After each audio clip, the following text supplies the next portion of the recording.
Okay, let's see if we can start this. Recording looks good. All right.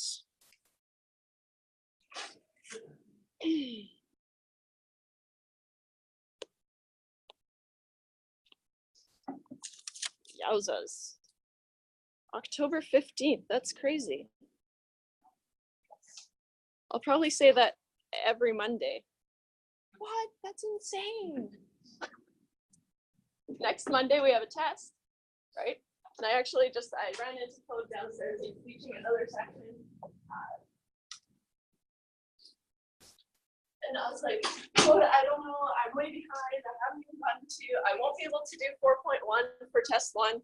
And he's like, well, I'm just starting chapter 3. So, great.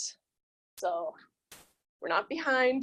We're just behind where I usually am, but that's because I'm changing some things in how we in the delivery. So it's all gonna get ironed out. But I do want you to make a note that test 1 will only be up to chapter 3, so not have the 4.1. Oh yeah, we like it nice and dark here. We don't like it, but well, maybe we can. 3.1.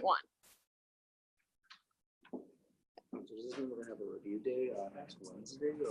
Or? On this Wednesday we'll have a review day. So section 4.1 will not be on test 1.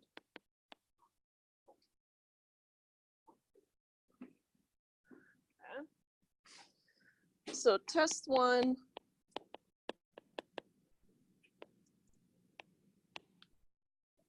covers chapter 1, I think section 2.1 and 2.2, and then 3.1 and 3.2.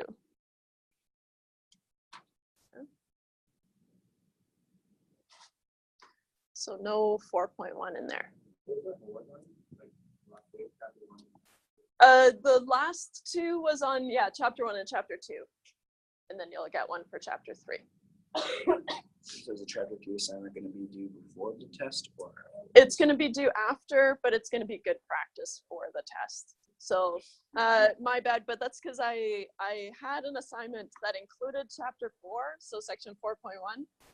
And then I realized I won't be able to get through it, so I have to revise the assignment before I give it to you, but that's why I don't have it today, but you'll have it. I'll give you printed copies again on Wednesday. Okay. So you'll want to be here on Wednesday, so test number 1 review day this Wednesday. So you'll want to be here just to go through. And so what we do is, so what I do before each test is we have a review day. And so I give you a practice test, and you're going to go through it beforehand, and then we go through it together. Okay? And then that'll kind of iron out some kinks, right? I'll make a point of, highlighting things to pay attention to, right? Things that have gone wrong in the past, right? Things to keep an eye out for, and then you should feel nice and prepared. And then you'll have the weekend to study that for Monday. Yeah. So we're going to be getting like a practice review. Is that Yeah. for us to print off, or will you be getting? I'll print them off. Yeah. Can we get them from Moodle just if we want to start earlier? Mm-hmm. For sure. Yeah. I was just asking. There's a review. Oh yeah. Yeah. So so the review isn't posted yet, but it will be at the end of today. So same thing as assignment 3, kind of throw me for a loop. There's chapter 4 questions on there that I just have to cut, and then I'll post them. Okay. So Monday is the test, which is on your term schedule, which you've all forgotten about. No, you all have it, but you don't see it. That's okay. All right. So what I want to do today is I just want to go through because it was a while ago that we met, right? And I'm just going to introduce a question, and we'll just go through examples of different types of problems that we could solve with this little blurb. So it's just one example, and we'll be introducing different questions that we could answer with that blurb. Okay. Any questions before we start? So kind of a review, kind of not. Yeah, here we go. Example. So there's tons of things that follow a normal distribution. Of course, I was out walking the dog this morning, so the time that it takes me to walk the dog in the morning follows a normal distribution, right? Every day it's about the same 12 minutes-ish, right? So let's say the average time it takes me is 12 minutes. She's pretty fast. So it's so cold out there. With a standard deviation of, let's say, 3 minutes, okay? So lots of things follow a normal distribution, and so it's pretty reasonable to say that the time that it takes me follows a normal distribution, right, around 12 minutes, but we know sometimes it takes longer, sometimes it's faster, right? And so that's the example we're working with today. The time it takes me to walk the dog in the morning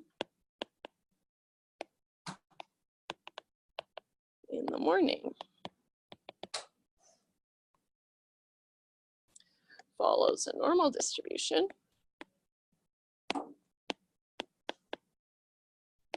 Oops, what happened there? Follows a normal distribution. Yeah, that sounds vaguely familiar. With a mean of 12 minutes, let's say, and a standard deviation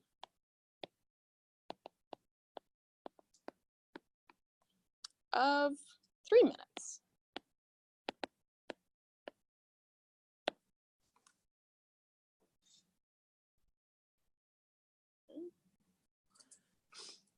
So let's just highlight, because we've got this kind of familiar blurb, or it will become more and more familiar as you read all these questions, right? Something follows a normal distribution with a mean this and a standard deviation of this, right? So, or we could rephrase this and say, okay, well, the time that it takes me to walk the dog follows a normal distribution with a mean of 12 and a standard deviation of 3 minutes, right? Sorry, was that squiggly thing? Follows a. Oh. It's just notation we use. Okay, so we could rewrite that whole question essentially with this little blurb. So I'll just highlight, right? So whatever we're talking about follows a normal distribution. I'll start here. With a mean of 12 minutes and a standard deviation of 3 minutes. So all these chapter 3 questions are going to start this way. So it's going to have a big blurb at the top, giving you the information that you need. And then parts A, B, C, D are going to ask you to use that information to solve for probabilities associated with those things. So we can also draw this, right? This is just to get a handle on what we're looking at here. So the time that it takes me to walk the dog follows a normal distribution, right? That's the shape. With a mean of 12, so it's centered on 12. And we're told that the standard deviation is 3. So I just like to write the sigma equals 3 somewhere.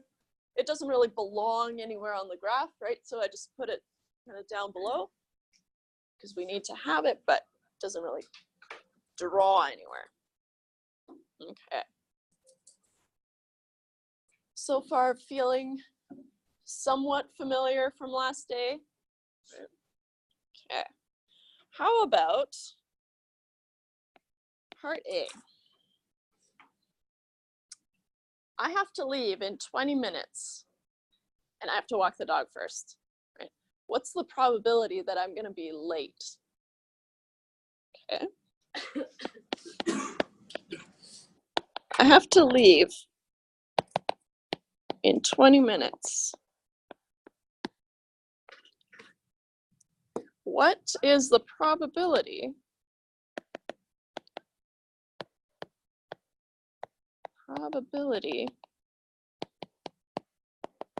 I will be late?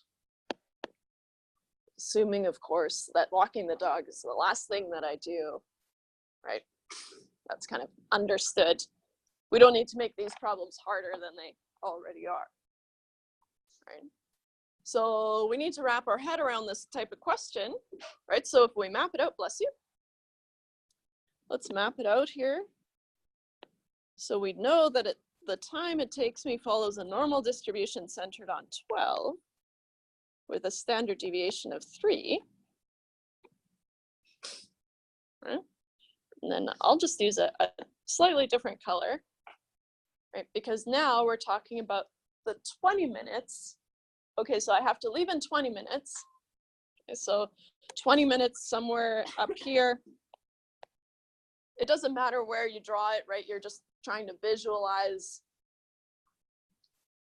where it goes, right? So you know it's higher than 12 minutes, okay? Because remember, here on this axis down here, that's the time that it takes me to walk the dog, right? So 12 minutes, 20 minutes is more than that, right? And then the areas under the curve, those are your probabilities, right? And so if it takes me less than 20 minutes here, right, we could find this area to find the probability of it taking me less than 20 minutes, meaning I'll be on time. That's good, right? I have to leave in 20 minutes. So here I'm on time, and then once I get here, anything longer, I'll be late, right? And so it's going to take me more than 20 minutes to walk the dog. So we want to find what's this area, right?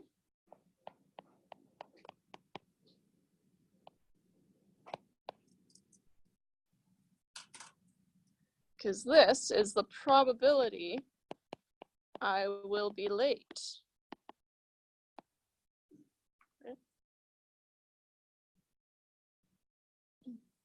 Okay. So first thing we have to do is we have to say, okay, well, we have this observation of 20, right? 20 being kind of our cutoff point, the only time that we know about. Okay. And so we need to standardize 20 minutes, right, with a mean of 12 and a standard deviation of 3 to a z-score before we can find any probabilities, right? And so our first thing we do is we calculate z. Z, remember, is x minus mu over sigma. And that's on your formula sheet. Does anyone not have a formula sheet or tables today? Just, we can do a loner, or if you don't have any, I have extras. No, you'll have to use mine for the test, just so I can make sure that they're all clean. So I'll give them to you, you'll have them. But they'll look the exact same as what you have. Okay? So anyone need an extra today? Yeah.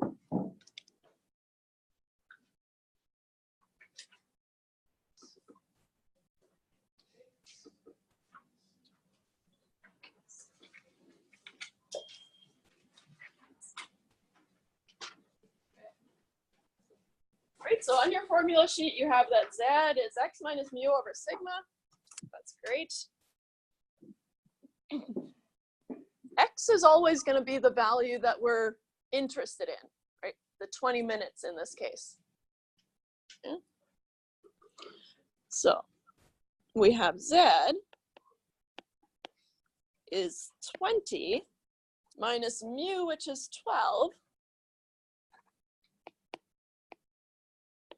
over sigma, which is 3.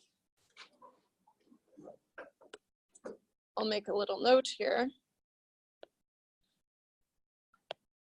X will always be the value that we're interested in.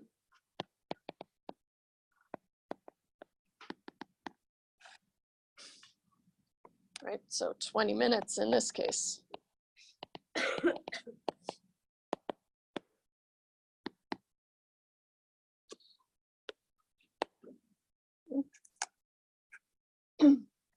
Because that's something I see a lot of, where we want to mix up our X and our mu, right? But you want to keep it straight that X is the one that you're interested in, right? And mu, we just have to know where it's centered on.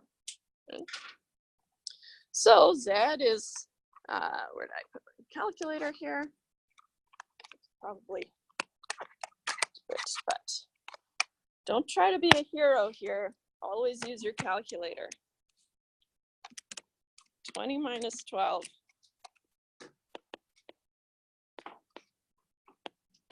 So Z is 8 divided by 3.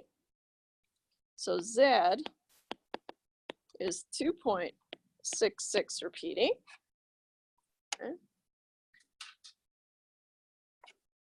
Here's a trick. How many Z's do you have to, or how many decimal places do you round to, right?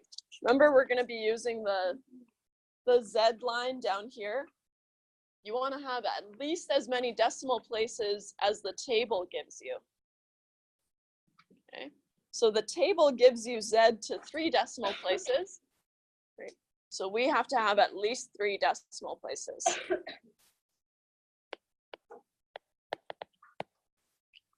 Since the Z star line on table C, make sure, yeah, gives Z to 3 decimal places,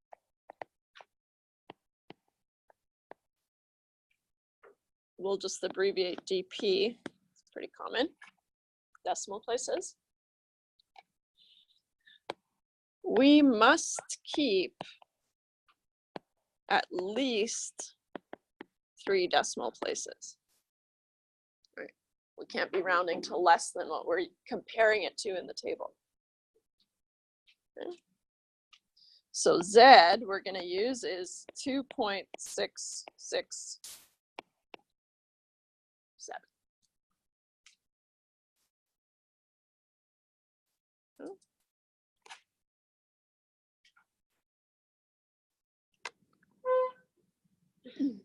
2.667, just face value.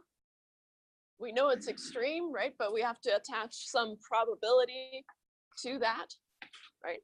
And so what we do, remember this from last day, we take our Z, our calculated Z score, right? And we try to place it somewhere on this Z star line, right? And so Z star, right, it's increasing as we move further and further to the right, right? So we just keep going until we find the 2 values that capture the calculated Z that we have, right? And so we say something like, since, and I'm going to start using the same layout, right, for all of these problems. So it'll go since, and then the absolute value of Z equal to 2.667. Do you guys know the absolute value? Drops the negative, right? So if you get a negative value, if you put the absolute value sign around it, which is just 2 vertical bars, here I mucked that one up, like this.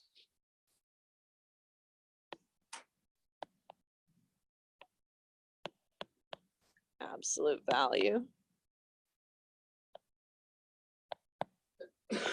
Just drop negative if you have one. Nothing changes if you have a positive value.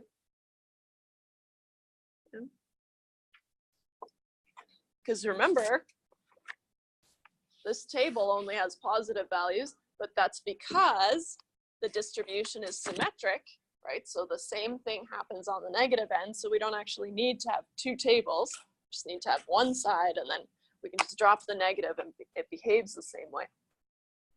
Okay. So then we take our calculated value and we put it in the middle of our page, right? Wrapped up in absolute value signs. And then we can put less than signs on either side of it. Okay. So since, and now I'm gonna look and see, okay, 2.667 is gonna be between 2.576 and 2.807, right? 2.576 and 2.807. Word to the wise, when you read your brackets, right, or your intervals, they should make sense. The number of times that I've seen 3 is somewhere between 1.96 and 2.054, it's crazy.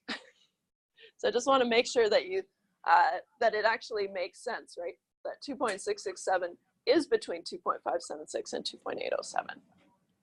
Right? Looks good. Okay. We know, so since Z is between these two values, right, then we know next step, right, is to go down one line to the one-sided P. Remember, the one-sided P is the area in the tail. Okay. So we know that the one-sided P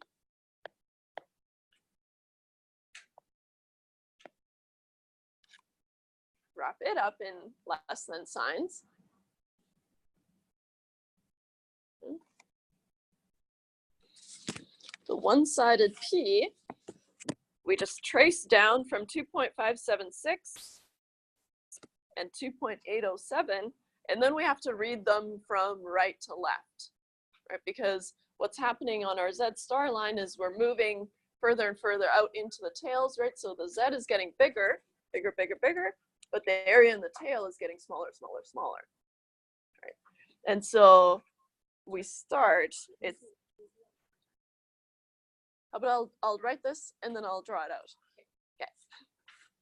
Okay. So the one-sided P, it's going to be bigger than 0.0025, but smaller than 0.005. Okay.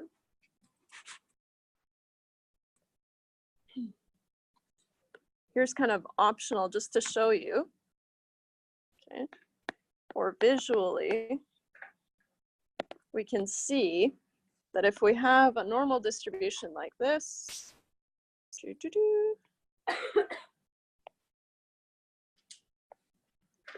is centered on 0, okay, with a standard deviation of 1. We know that as a fact from last day. So then what we're told is that, okay, if we have a Z of 2.576, and I'm going to draw it closer to 2.576, closer to 0 than it actually is, just because it makes it easier and cleaner. Yeah. Oh yeah, because you take your calculated Z, the 2.667, and then you look at the Z star line and you just try to place it and figure out which two values would wrap around it. Does that make sense? So we have 2.576 and we have a value of 2.807.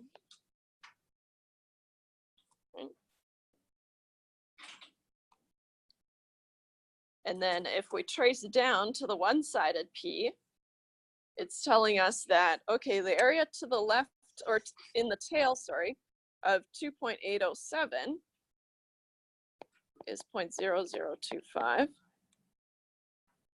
And the area in the tail of 2.576 is 0.005.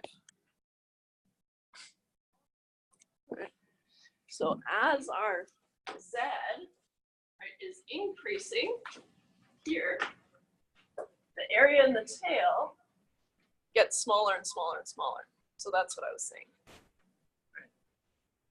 So of course this area is less than this area.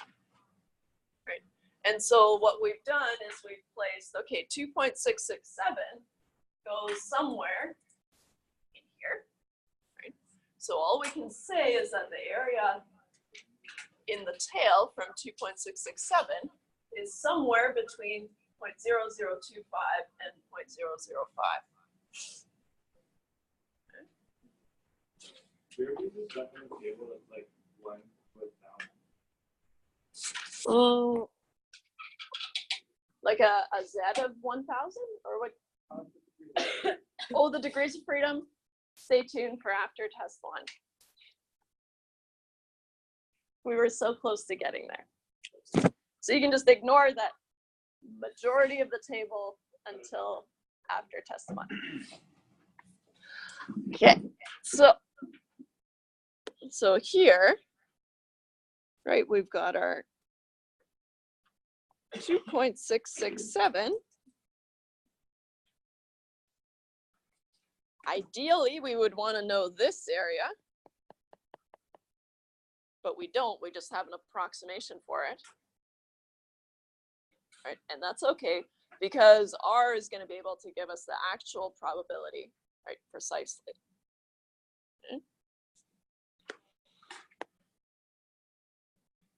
Okay. So what we're saying up here, right, these two lines is exactly what we've drawn down here. Right. We calculated our Z, right, for our 20 minutes. And then we figured out, okay, what values kind of wrap around it, because these values we have to use because they're the ones that give us the areas in the tail, right?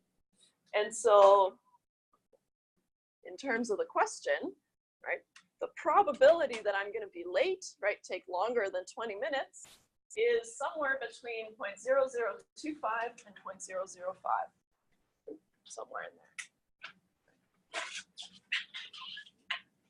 Make a little bit of sense? Yeah. So let's write that out. Oops. The probability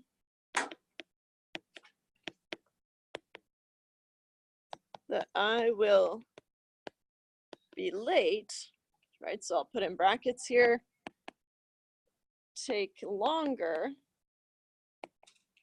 than 20 minutes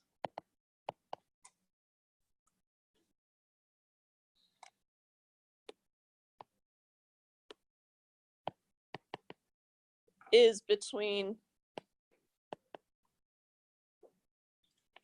0.0025 and 0.005. You don't want to say between 0.005 and 0.0025 because on a number scale, right, technically there is no interval between 0.005 going up to 0.0025, right? Less than, so you just want to be careful with that. So you want to say the... So the small area first and then the big area.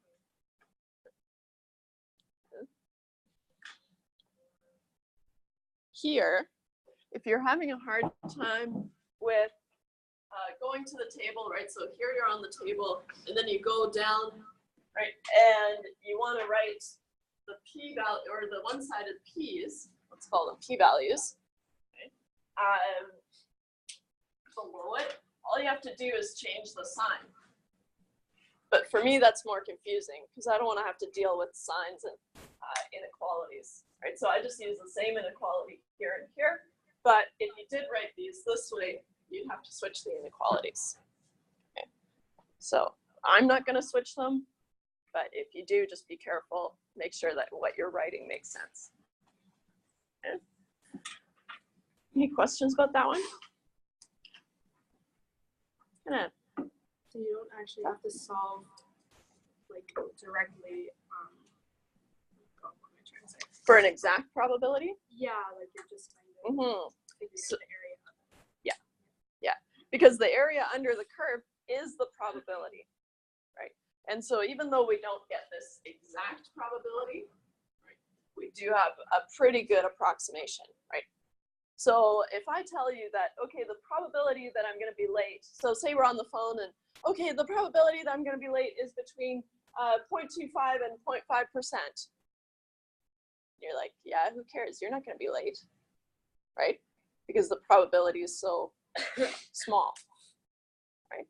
So here, that's how we use these, right? The probability of me taking more than 20 minutes is really, really small. It's possible, but it's really, really small. And that's what makes it extreme, right?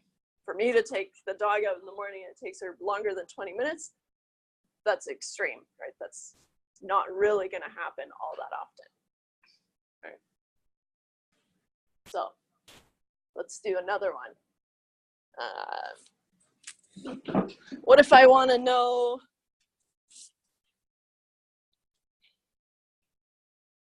part B? What's the probability that it's going to take me less than 5 minutes to walk the dog? What is the probability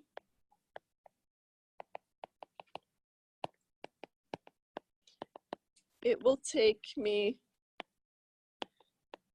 less than 5 minutes to walk the dog?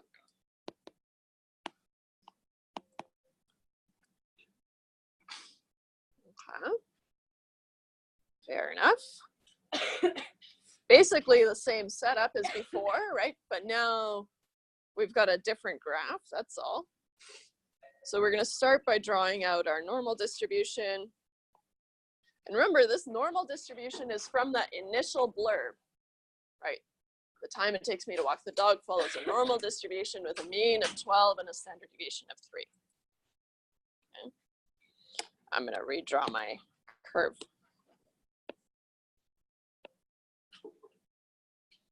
Not really that much better. Normal distribution, mean of 12 and a standard deviation of 3.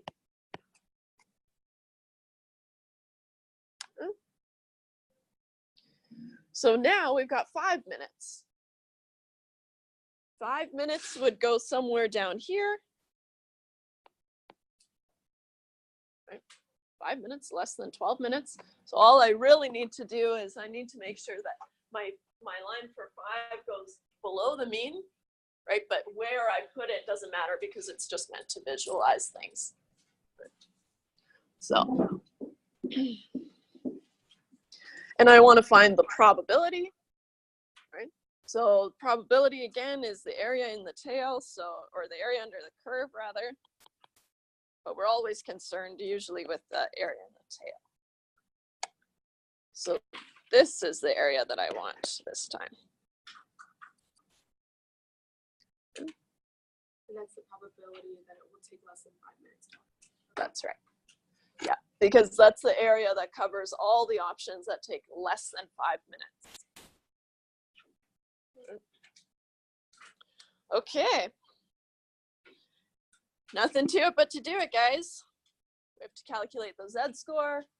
Right, we have to standardize it so that we can use the z-star line. Okay. So z is x minus mu over sigma. I always want to see that empty formula first before you plug anything in, right? Just as a rule of thumb for math, you're always displaying your empty formula first before you plug stuff in. Okay. So z is, remember, x is the value we're interested in, so it's going to be 5 in this case. So 5 minus 12 divided by 3.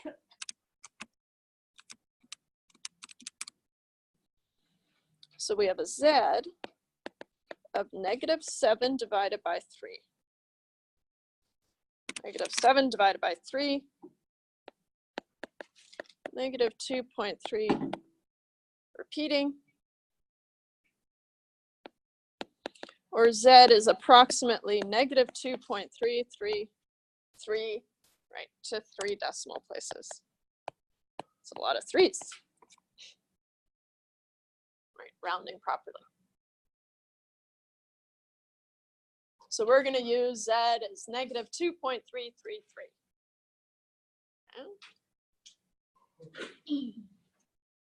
Okay.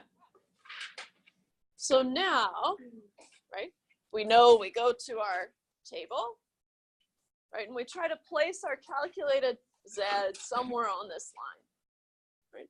And so we have a negative, but we know that if we just drop the negative, right, take the absolute value, then we can use the line again, right?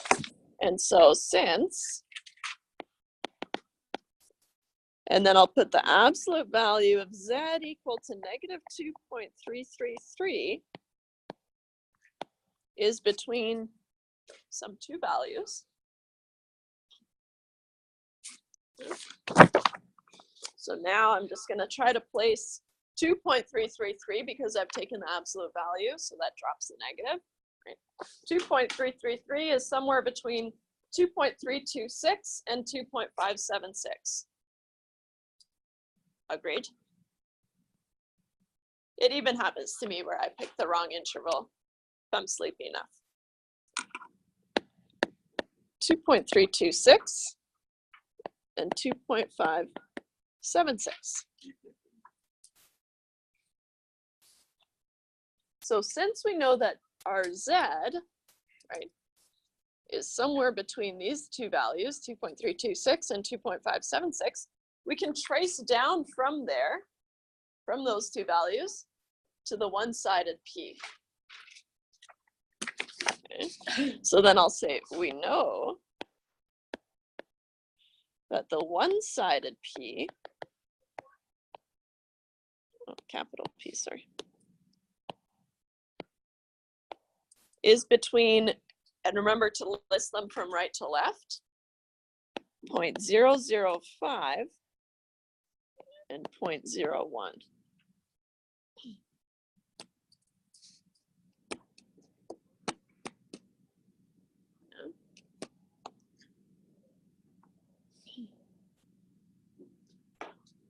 So I want to finish this question, but then I'll go back and draw out what we're doing here. But just so you get an idea of, what a complete question is like, right? The work that I'm expecting to see. Okay, so after this, we would just say, therefore, the probability, and we basically just regurgitate the question. The probability it will take me less than 5 minutes to walk the dog. The probability it will take me less than 5 minutes to walk the dog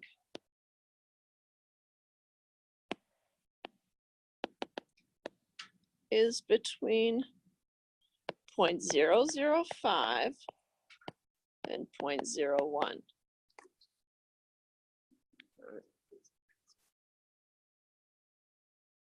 So feels unlikely still that I'll be back in less than 5 minutes, right?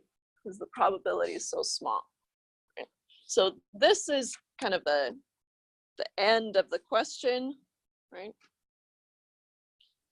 So that's as much work as I would expect to see. Right? So here's the question. You draw out your curve, show me that you know what's going on, and then you calculate your Z. You use the table to find the two values that wrap around Z, map down from those to the P, the one-sided P, right? And then you have your probability, right? What does this chunk, the Z between 2.326 and 2.576, and the probabilities, what does that look like in this case? Well, we actually are working down in the negative end. Oops. Z is centered on 0. And we have values at 2.326, but that's going to be negative 2.326, right? Because it's symmetric. and negative 2.576. And somewhere in here, we've got our Z, our calculated Z of negative 2.33.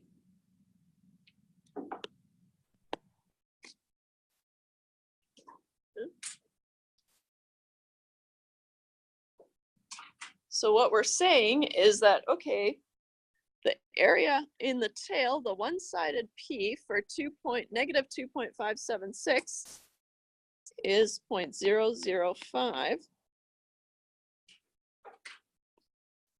And in the tail for negative 2.326 is 0.01.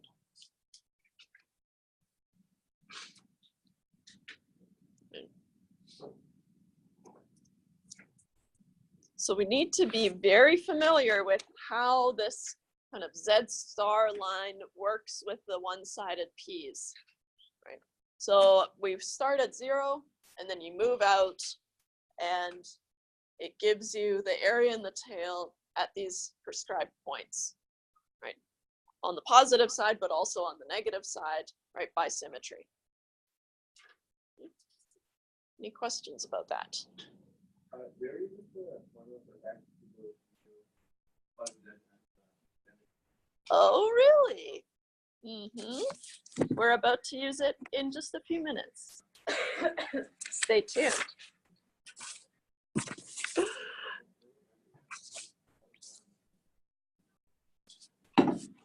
Oh, we're not doing 3.4.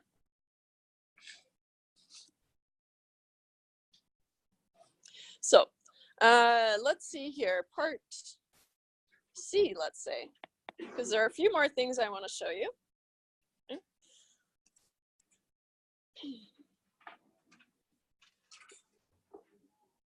What is the probability that a walk takes more than 40 minutes? What is the probability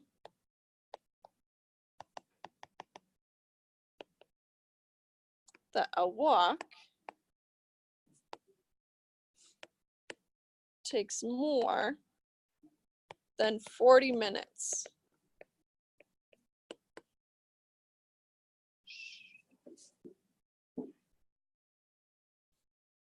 Okay. So there is a probability, it's just very small, right? We know, judging by these numbers that we've seen earlier, that 40 minutes, that's going to be something like, so we have 12 here, centered on 12, sigma is still 3, and then 40 minutes is somewhere out here. Right. How can we show that it's that far out? We can calculate the Z score, right? So we can still calculate Z equals X minus mu over sigma. Z is 40 minus mu over sigma. Or sorry, I should fill in those numbers. Got lazy. 40 minus 12 over 3. Because the area that we want, right, we can't even see it really. It's there. What's the probability that a walk takes more than 40 minutes? So that's going to be the area in the tail past 40 minutes.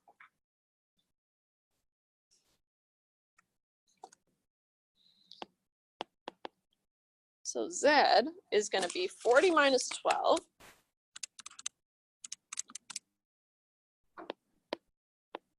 28 divided by 3. 9.33 repeating. So we're going to use Z as 9.333.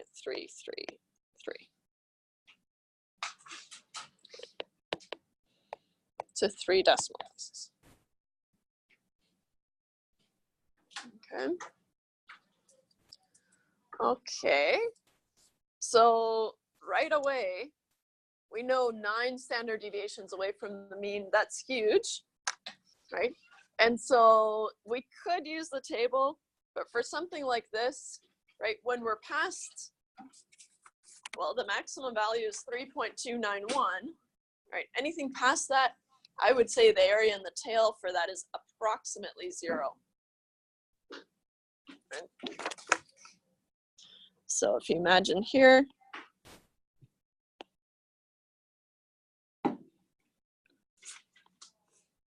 from 0 and then here at 9.333,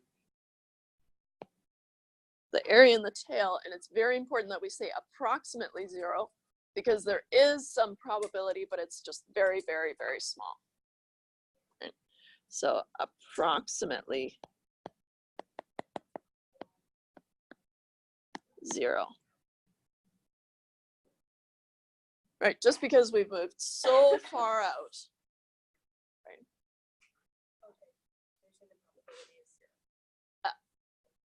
Approximately 0. It's very important. Because a 0 probability means that it'll never happen. There is a chance that a walk takes 40 minutes. It's just very unlikely. So it's very, very important. Okay. Same thing, right? What if I asked, what's the probability that a walk takes less than 40 minutes? Approximately 1. Right? So similarly, the probability that a walk takes less than 40 minutes is approximately, oops,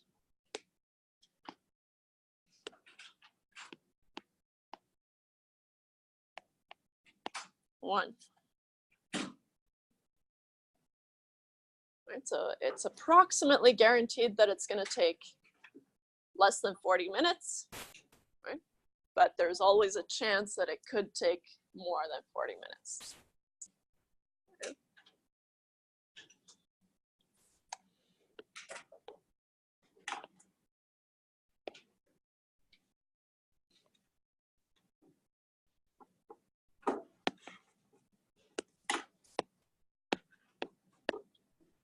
We have to say approximately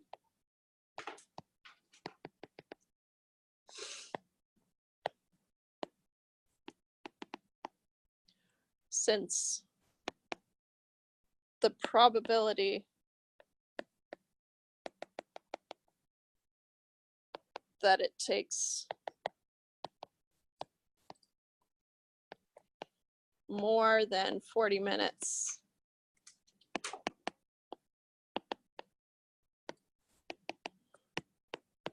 is not 0, since there is a chance it can happen.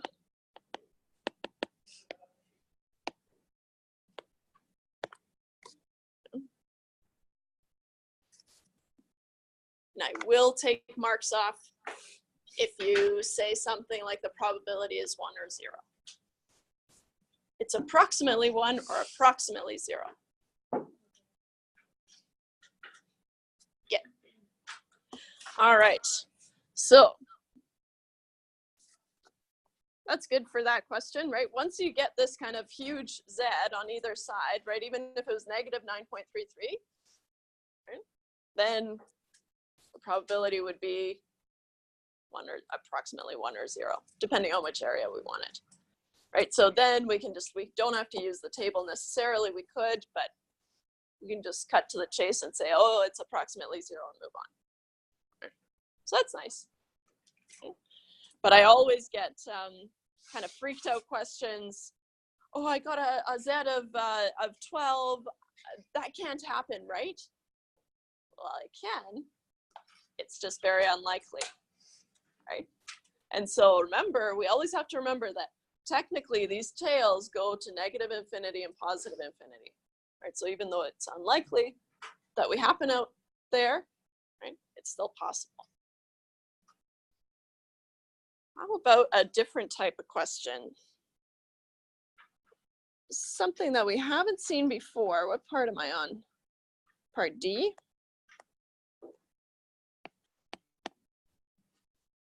But we have the tools to figure it out. So how long do the shortest 20% of walks take?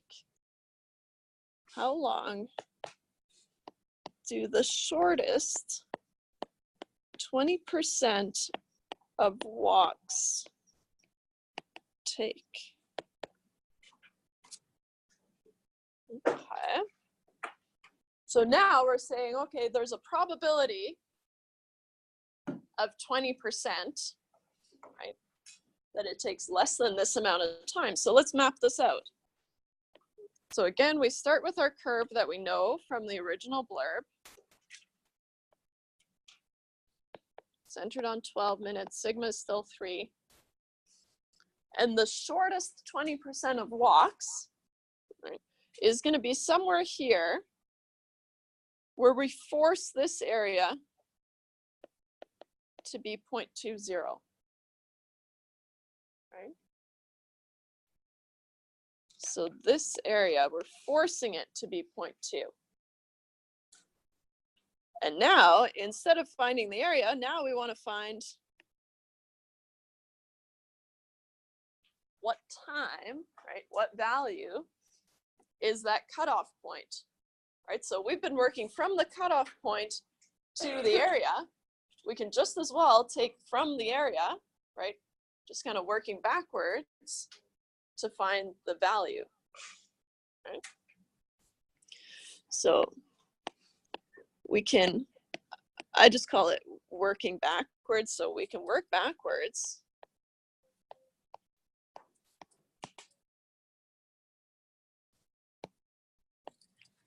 from the area to find the value x. Right, and so we've kind of got this pendulum going on. So we have some observation x. So in the previous questions, right, we've taken our observation x, right, 40 minutes, how long, what's the probability of taking longer than 20 minutes, right, 20 minutes, 5 minutes, all of those we converted it to a z-score. Okay. And then from the z-score, we found the area under the curve.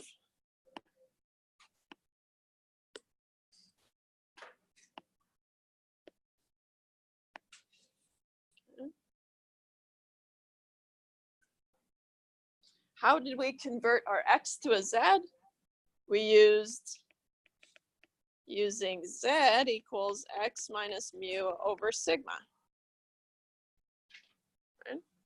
So how do we get from x to z? We have to use the formula, right? Once we have our z, how do we get to the area under the curve? We have to use table C, right? So using table C to find the area under the curve that we need. So working backwards, well, now we just have double-sided arrows, right? We have some area under the curve that we want to use the table to find the z-score, and then use that z-score, convert it back to an x using the formula. Okay. So here we go. I'll write out exactly what we're doing. Using the, I'll call it, we'll later start calling it the t-table, but for now I'll just call it table C. I'll try to. Using table C, put in brackets the t-table.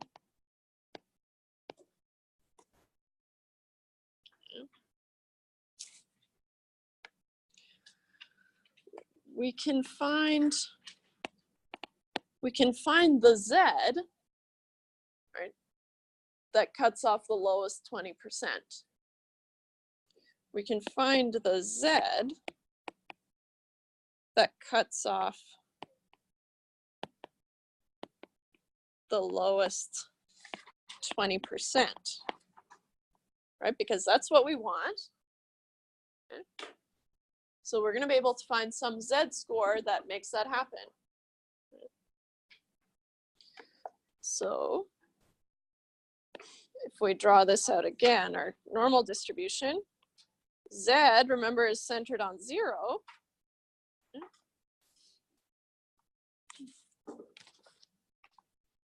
And now we can look at our one-sided p's and just find,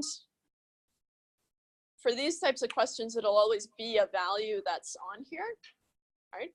So look at the one-sided p's and find 0.2. Okay. So 0.2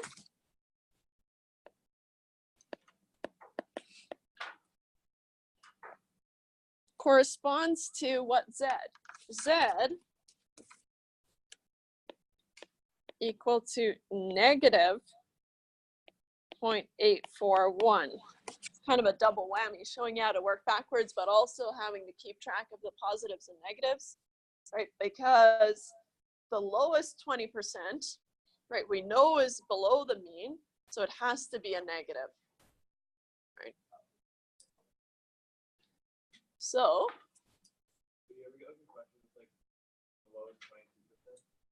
no, it's always going to be one of these one-sided p's that you have to work with.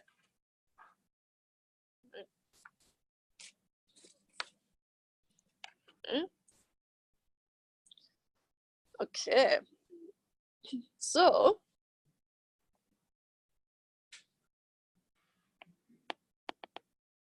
here's kind of the blurb for showing our work.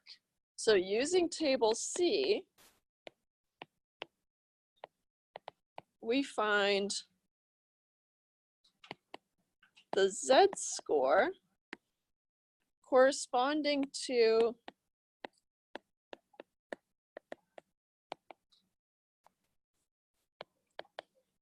.20, or corresponding to a one-sided P of 0.20 is Z equal to negative 0.841. Since we are in the lower tail, it is negative.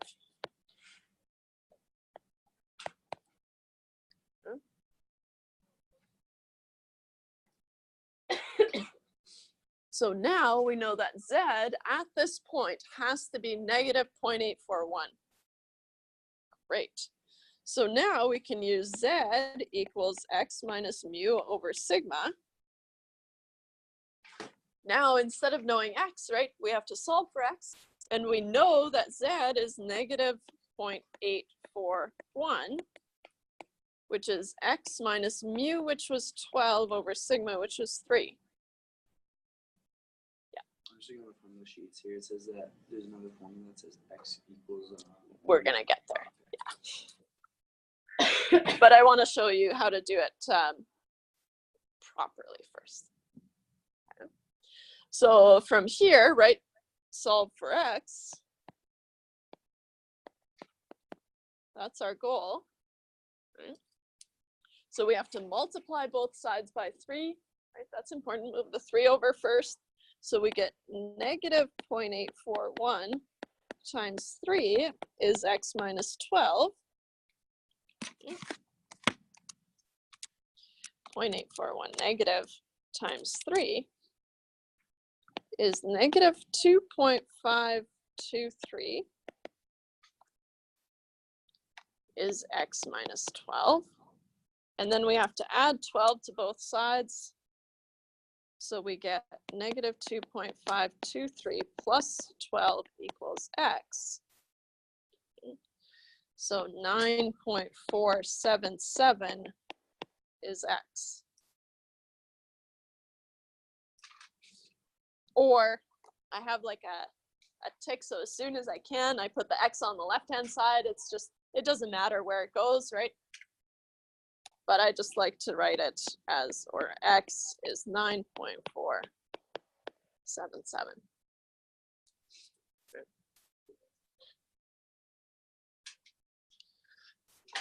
So what does that mean? So therefore,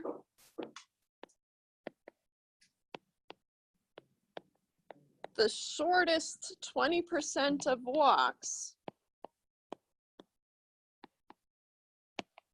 take less than 9.477 minutes.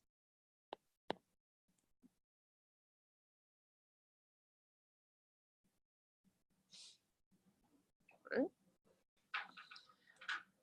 Or if you wanted to use or x, right, on your formula sheet, x is mu plus z times sigma. But you have to use BEDMAS, right? So you have to multiply Z and sigma first before you add them to mu. But that's exactly what we did, right? So you could just go straight to this formula if you wanted to. I actually don't like to have too many formulas in my head, right? I'd rather just have Z equals X minus mu over sigma and then just solve for Z or solve for X. But it's just that I put it on there just because some people do like to have the different formulas, but you don't actually need it because it's the same. Because you end up with x, in our case, is mu, which is 12, plus z, which is negative 0.841 times 3. If you look back at what we did, that's exactly what we did.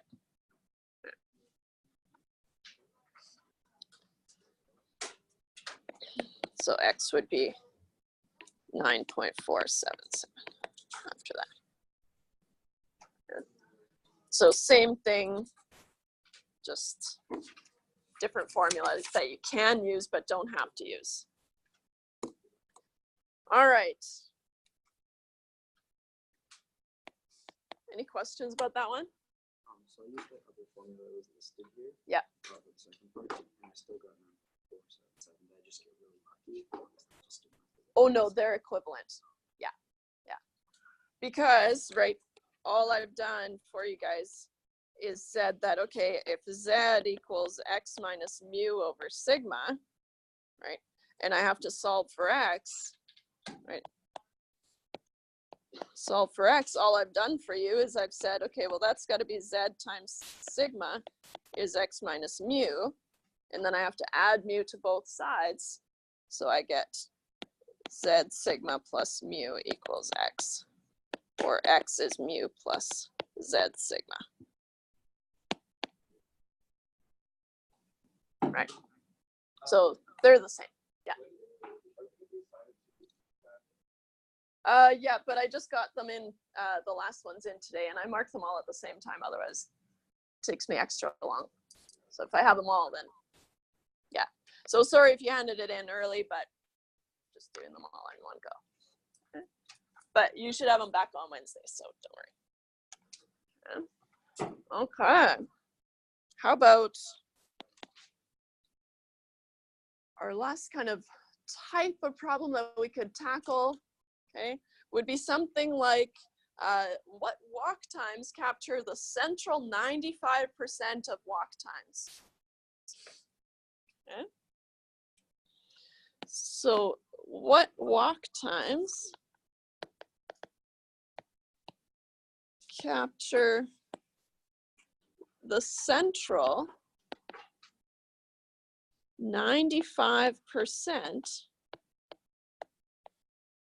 of walk times? Okay. Basically, what are my 95% most common walk times, right? In other words, but I don't want to say it like that. I just want to say what times capture the most, the central 95%. Okay. This is the same as the part that we just did, right? Just 2 cutoff points, right? But how we're going to get there is going to be a little bit different, a little bit easier, I dare say. You probably remember from the 68, 95, 99.7 rule, right? 95% is captured between plus and minus 2 standard deviations from the mean, right? Here, if you go to your table C, now for once we're gonna look up at the confidence level, and if you hit 95%, okay, and then you go down, down, down, down, down to your Z star, we find that more precisely than 2, we should be moving out plus or minus 1.960 standard deviations. So that's the value that I want you to use. Because for those questions, I'll just be picking a confidence level from up here, right? And then you take it down. So for the central 98%, let's do that instead, actually. Let's say 98%. Just so we're not so hung up on the 95 being 2. It's 1.96 now. Okay. So 98%, so there's going to be some point here and some point here where this area is 0.98. Okay.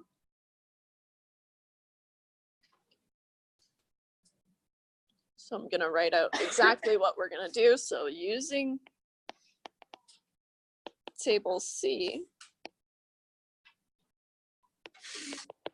with a confidence level of 98%,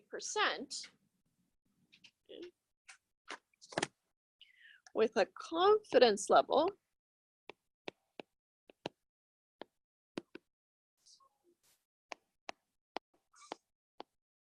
of 98%,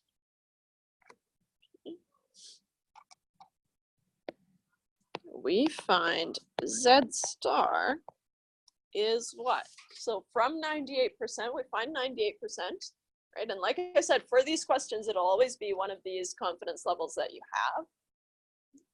From 98%, we scroll down, down, down, and we find that Z star would be 2.326. 2.326. What does that translate to in terms of, because we've got 2 points, right? But on the Z curve,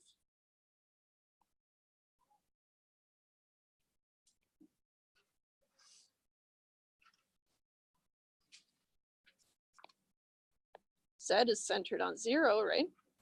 We're saying that between Z equal to negative 2.326 and Z equal to positive 2.326, we've got the central 98%.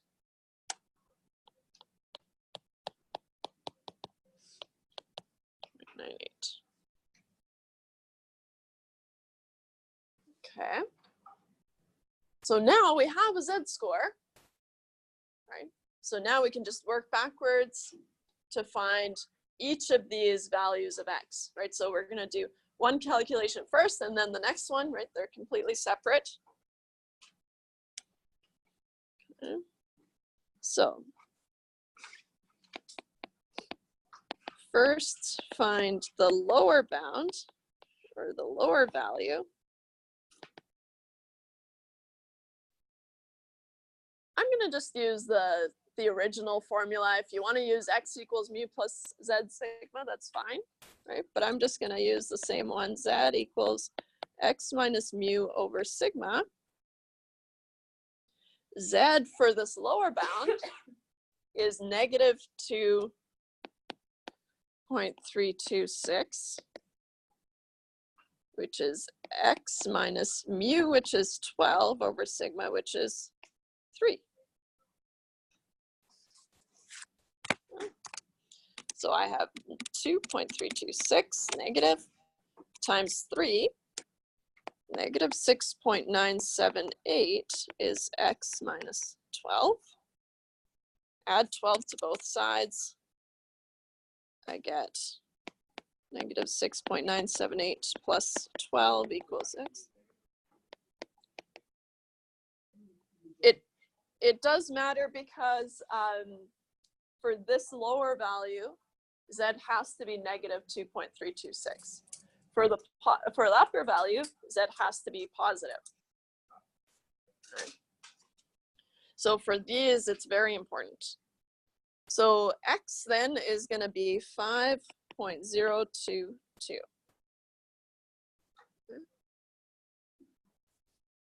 Then find the upper value. Then find the upper value.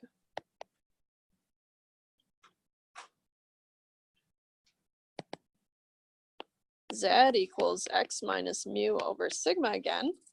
But now Z is the positive one, right, for the upper value.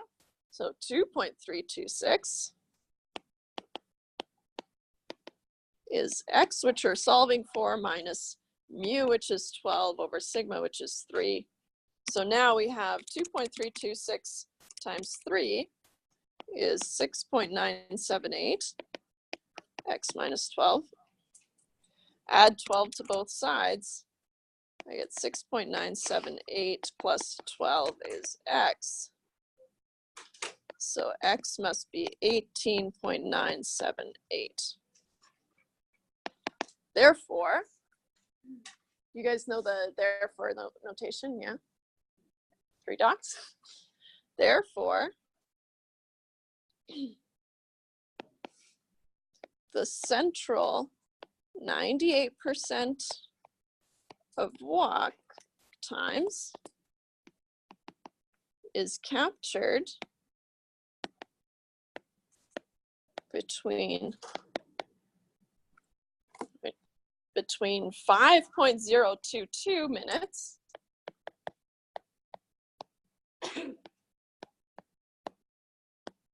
and 18.978 minutes. Oof. Okay. All right. See you guys on Wednesday.